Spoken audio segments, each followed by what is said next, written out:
Hey folks, I'm going to show you the new XT 1x12 drivetrain. Right? This is replacing my old 2x11 Shimano drivetrain on my bike. My local bike shop put it on. So a couple things about it. I'm going to show you the features and stuff real quick. So first off, I actually have an SLX cassette. It's the one part I went to SLX with. The only difference being that this one has one aluminum composite, black aluminum composite chainring. XT has two.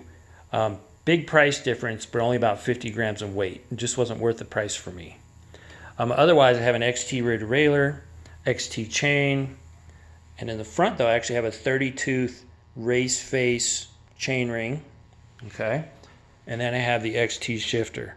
You could go all SLX, but if you do, I would get the XT shifter because it has a few more features than the SLX shifter. So a couple things that it does that I really like is you can go up the cassette one chainring at a time, two chainrings at a time, or even four chainrings at a time. Very subtle, very intuitive changes on the lever there. Same with going down the cassette, you can do one or two chain rings down the cassette at a time.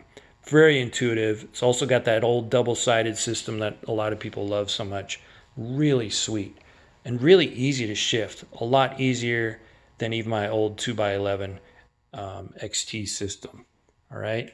Couple other things you can, because of the new Hyperguide Plus, you can shift under power, which is amazing. Like you can be cranking on your pedals, going up over a rock or something, shift gears. You don't have to pause for a millisecond or something while it starts shifting. It just does it beautifully. In fact, it seems to shift better when it's under power and under stress. It's a really fantastic ride. And then of course you got the new microspline hub. Okay.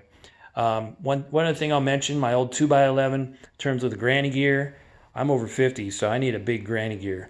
This actually, with a 30-tooth chainring in the front, gives me not a gigantic, but at least a moderately better granny gear than my old 2x11 setup. So this is a pretty sweet setup, for a mountain bike. I love it. It's great. Have fun.